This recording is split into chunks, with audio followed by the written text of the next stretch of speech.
Nu ką, kaip sakyti, atėjo eilė ir pilnam kadrui. Tas pilnas kadras, reiškia, tai jau, kaip sakyti, labiausiai tarp fotografų gerbiami fotoaparatai, kurie turi pačią didžiausią iš tų populiarių fotoaparatų matricą.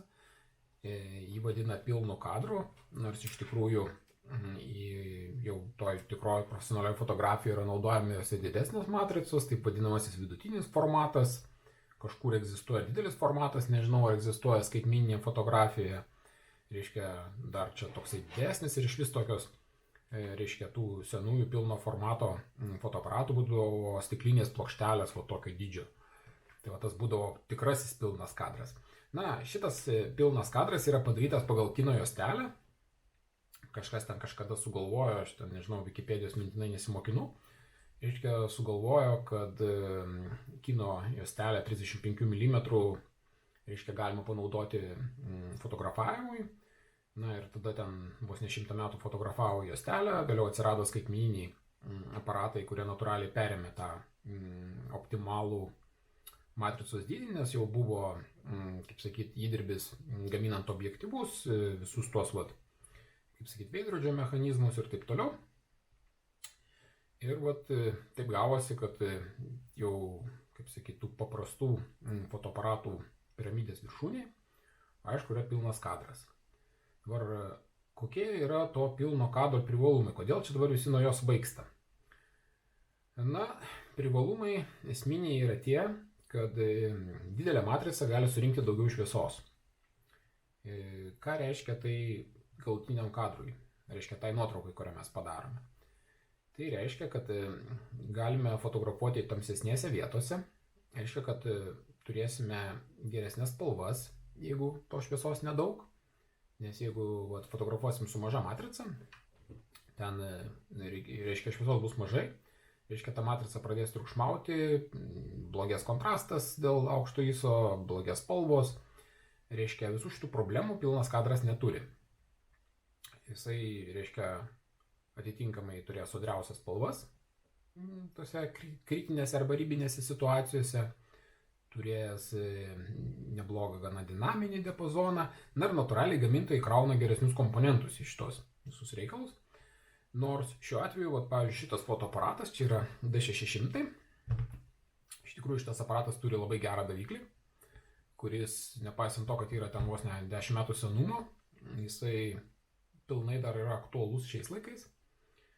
Tačiau turi, pavyzdžiui, gana prastą autofokuso sistemą, ten visokių kitų nemoka filmuot, nemoka stabilizuoti pats vaizdą, reiškia, stabilizacija turi būti objektyvė.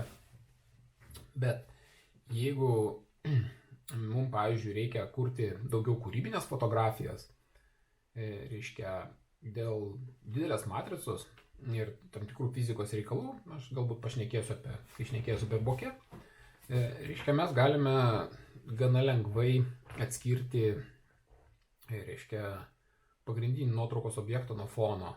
Mes galime sulėti, kur mums reikia, galim sulėti, kur nereikia. Ir aplamai, kadangi beveik visi žurnalų viršeliai, nuotraukos, knygos ir taip toliau yra spausdinama naudojant, reiškia, profesionalų nuotraukas, o profesionalai paprastai naudojasi pilnu kadru dėl teikiamų privalumų, tai su pilnu kadru padarytos nuotraukos yra tokios labiau, na, kaip sakyt, mums atrodo, kad jos yra aukštesnio lygio, nes jos turi visus tos atributus, kuriuos mes įpratę matyti aukšto lygio nuotraukose. Na, pilnas kadras turi ir trūkumų, reiškia, yra kelios fotoaparatų kartos, apie kurias pakalbėsiu atskiram video, reiškia, senesni pilno kadro fotoaparatai, kai kurie, na, palyginus su dabartiniais crop sensoriaus, kaip sakyti, sisteminiais aparatais, iš tikrųjų praktiškai gana sunkiai su jais konkuruoja. Aišku, be abejo, tas fizikos neapgausi, tie visi šviesos laužimai, skirimai, fono išplovimai niekur nedingsta, net ir jeigu sensorius prastesnis, bet dėl spalvų, dėl to fotografavimo prietimo, iš tikrųjų, tos mažesnės matricos pakankamai neblogai pasivijo senesnius. Bet ką mes turime iš trūkumų? Iš trūkumų yra didesni gabaritai. Jeigu paimti kokį nors mažą fotoaparatą, kurį turbūt matėt kitam video, su crop matrica, reiškia va tokia.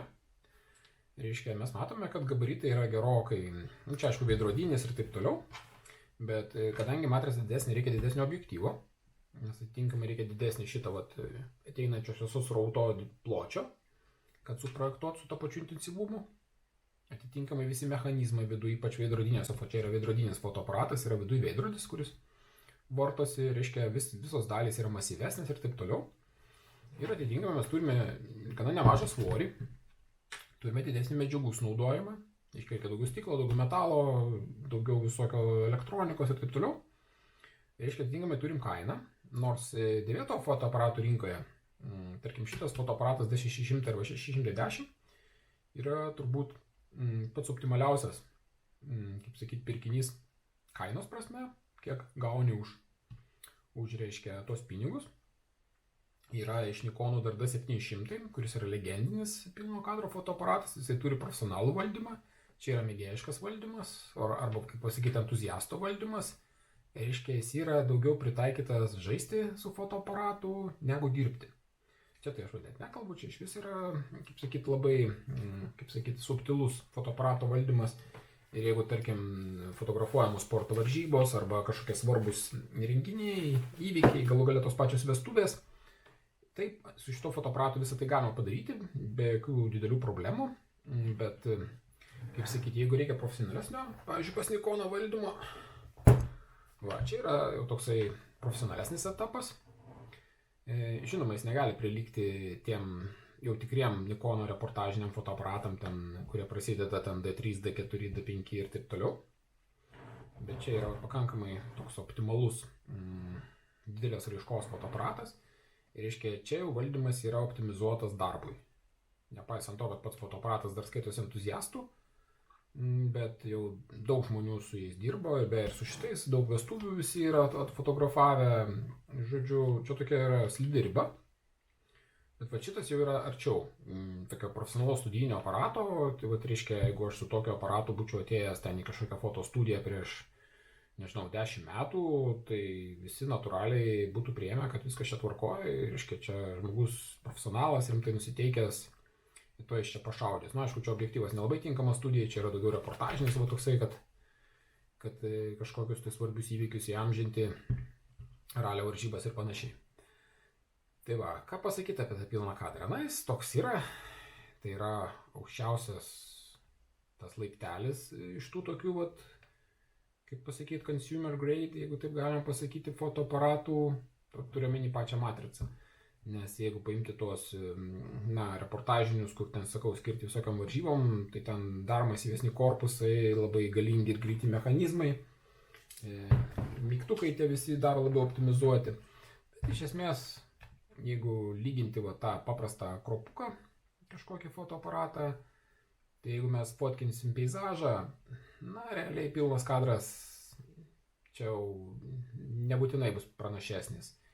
Bet jeigu mes, pavyzdžiui, fotografuosim portretą, va tada, reiškia, pilnas kadras atsiskleis, nes jeigu mes, pavyzdžiui, turėsim neįdomų foną ir mes norėsim biškį taip palieti, norėsim kažkokius dalykus paryškinti, kažkokius paslėpti, kažkokios meninės fotografijos, kažkokie tai sudėtingi apšvietimai, na, kitų variantų kaip pilnas kadras nėra. Iš tikrųjų, aš fotografuoju įvairiais formatais, bet taip, jeigu, pavyzdžiui, po telefonu su tokia matrica, reiškia, tu nufotografuoji ten kažkokį tai, na, tarkim, gėlytę, reiškia, su telefonu gausi dėl mažos matricos, reiškia, gausi tokį difrakcijos šiek tiek sudarkytą vaizdą ir, reiškia, jis toksai bus plokščias visas. O jeigu fotografuosi su pilnu kadru, tu visų pirma gausi visai kitokias spalvas, kurių iš esmės neišeina atkurti, kaip sakyti, šitą fotografuotojų su telefonu variantą. Ir tu galėsi, jeigu tinkamai pasirinksi kameros nustatymus ir kompoziciją ir šviesą, tai galėsi padaryti tokią šiek tiek 3D tą nuotrauką, nes būtent net ir su pakankamai tamsiais objektyvais, pilnas kadras dėl savo matricos dydžio, jisai vis tiek tą foną išplauna, arba bent jau jį taip sušvelnina, kad žmogaus akis labai gerai mato tą visą gylį. Tai va, Tai tiek apie tos pilno kadro fotoaparatus.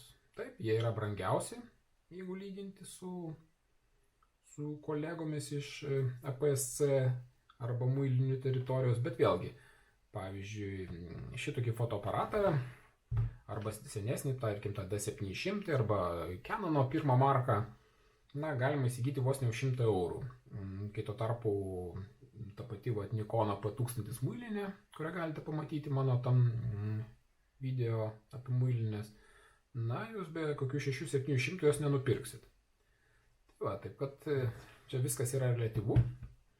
Be abejo, tie profesionalūs šiuolaikiniai pilno kadro fotoaparatai, kurie turi visas jau topinės funkcijas, tai ten kainos gali siekti ir 5000 ir 10 000 eurų. Bet jeigu kalbėt apie fotošrautą, tai iš tikrųjų pilnas kadras pats kūnelis dažniausiai nėra taip jau baisiai brangu. Iškiek kokių 500 eurų gali nusipirkti tikrai jau, kaip sakyt, mėgėjiškus visus klausimus uždarantį kūnelį. Bet objektyvai kainuos. Pavyzdžiui, jeigu taip pasižiūrėti šitą kombinaciją, čia yra profesionalus, reiškia gana šviesus reportažinis objektyvas tele. Čia yra D800E, ryškus kūnelis, jisai senas kaip žemė, bet dar turi resurso. Ir reiškia, šitos kombinacijos be 1000 eurų niekaip nepaimsi. Toks gyvenimas.